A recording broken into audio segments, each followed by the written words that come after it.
নমস্কার বন্ধুরা, সুভদ্রাদের কিচেনে আপনাদের সকলকে স্বাগত। আশা করি সকলে ভালো আছেন, সুস্থও আছেন। শীত শেষের দিকে, আর শীতের এই কটা দিন ফুলকপি, বাঁধাকপি, পালং শাক, যত শীতের শাকসবজি খেয়ে খেয়ে একটুখানি অন্যরকম কিছু খেতে ইচ্ছে হয়েছে। তাই জন্য আজকে বাজার থেকে গরমের একটা সবজি ঝিঙে আনা হয়েছিল। আর সেই ঝিঙে দেখেই সঙ্গে চারাপোনা মাছ ছিল, তাই দিয়ে পাতলা হালকা গরমের মতো ঝোল করার ইচ্ছে হলো এই শীতের শেষ লগ্নে এসে। চলুন কিভাবে করলাম দেখি। নিয়েছি 4টে, এগুলো পোনা মাছেরই বাচ্চা, সেই হিসাবেই আমরা বলি চারাপোনা। তো রুই হতে পারে, মৃগেল হতে পারে, সেই মাছের ছোট ছোট চারা মাছ। এইগুলো একেবারে জ্যান্ত মাছ এসেছিল, সেগুলোকে ভালো করে ধুয়ে পরিষ্কার করে এবারে নুন, হলুদ আর একটু সর্ষের তেল দিয়ে ভালো করে একটু মেখে নিয়ে 10 মিনিট মতো রেখে দেব। ওদিকে সবজির মধ্যে নিয়েছি আধখানা আলু আর একটা ঝিঙে। যেহেতু 4টে মোটে মাছ, বাকি মাছ আছে, অন্য সময় অন্যভাবে হবে। আজকে এই ঝোলটা করব পাতলা সবজি দিয়ে ঝোল, তাই জন্য মাছ 4টে নিয়েছি। ম্যারিনেট করে রেখে দিলাম 10 মিনিট মতো। ঝিঙেটা লম্বা করে কেটে টুকরো করে নিয়েছি, আলুও আধখানা লম্বা করে কেটে নিয়েছি। এবার কড়াই বসিয়ে সর্ষের তেল দিয়ে দিলাম। তেল গরম হতে মেখে রাখা মাছ এক এক করে দিয়ে দিলাম ভাজার জন্য। প্রথমে মাছটা একটু উল্টে দিলাম এই কারণে যে তলায় যাতে না ধরে যায়। তারপরে আস্তে আস্তে অন্য মাছগুলো আর কিন্তু সেইভাবে তলায় ধরে যায় না। ননস্টিকের কড়াতে ভাজতে পারেন, সুবিধা হয়। আমার সবসময়ের কড়া এইটাই, নর্মালি রান্না করি, তাই জন্য এটাতেই চেষ্টা করছি।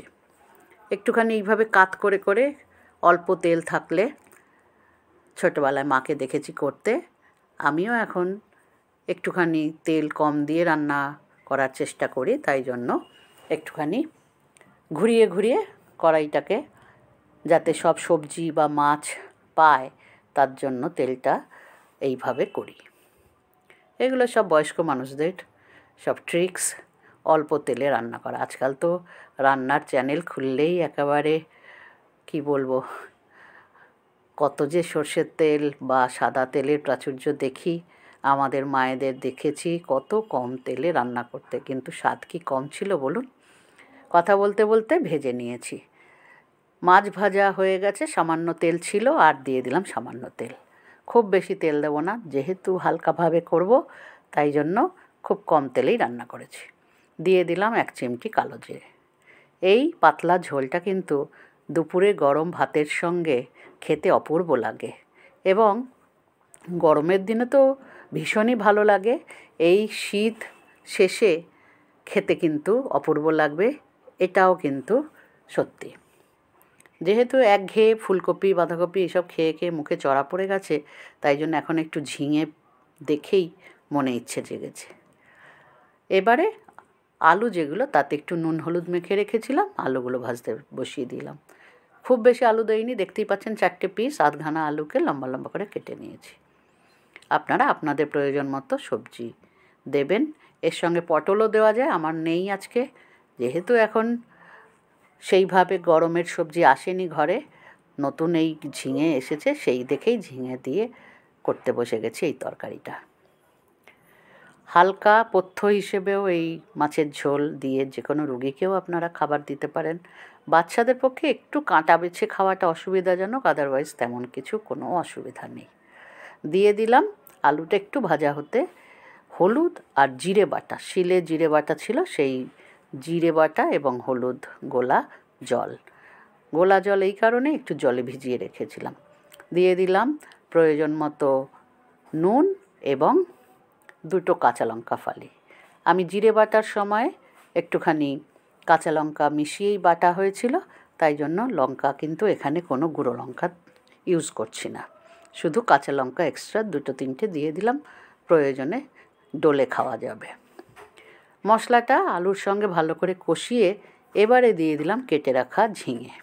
আগেই আমি মশলা দেওয়ার আগে ঝিঙে দেইনি, তাহলে ঝিঙেগুলো আরও তাড়াতাড়ি মিলিয়ে একেবারে নেতা হয়ে যাবে। এবারে ওই মশলা একটু কষানো হলে ঝিঙে দিয়ে এবারে ঝিঙের সঙ্গেও মশলাটিকে অল্প আঁচে ভালো করে কষিয়ে নিতে হবে। কিছু টমেটো কুচি দিয়ে দিলাম স্বাদ বাড়াবে বলে।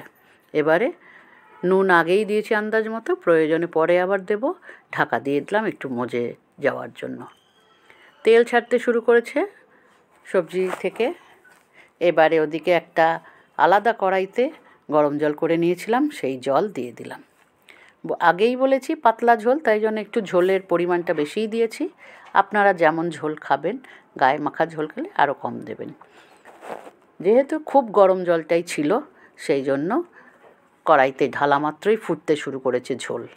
তাই জন্য আমি সঙ্গে সঙ্গেই মাছগুলো দিয়ে আরও একটা দুটো কাঁচা লঙ্কা চেরা দিয়ে ঢাকা দিয়ে দিলাম মিনিট 3-4-এর জন্য। একদম জ্যান্ত মাছ এবং এই মাছগুলো ভীষণই নরমও হয়, তাই জন্য খুব সাবধানে ওলট পালট না করে একটু নেড়ে ছেড়ে দিলাম সবজি এবং মাছকে। সব সবজি সেদ্ধ হয়ে গেছে সুন্দর করে। টমেটোগুলো গলে গলে একটু একটু মুখে পড়বে, দারুণ লাগে। দিয়ে দিলাম কুচিয়ে রাখা ধনেপাতা। যদিও গরমের সবজি দিয়ে করছি, কিন্তু ধনেপাতা তো আমার মাছে দিতে ভীষণই ভালো লাগে। আপনাদের কেমন লাগে? হয়তো সব সবজিতে যায় না, সেখানে দেই না, কিন্তু মাছে ভীষণই ভালো লাগে। ভালো লাগলে বন্ধুরা অবশ্যই চ্যানেলটিকে সাবস্ক্রাইব করবেন আর কমেন্ট করবেন আপনারা এই চারা পোনা কীভাবে খান। গ্যাস নিভিয়ে দিয়েছিলাম ধনেপাতা দিয়ে। তারপরে দেখুন মিনিট 10 রাখার পর এবার পরিবেশন করে নিচ্ছি।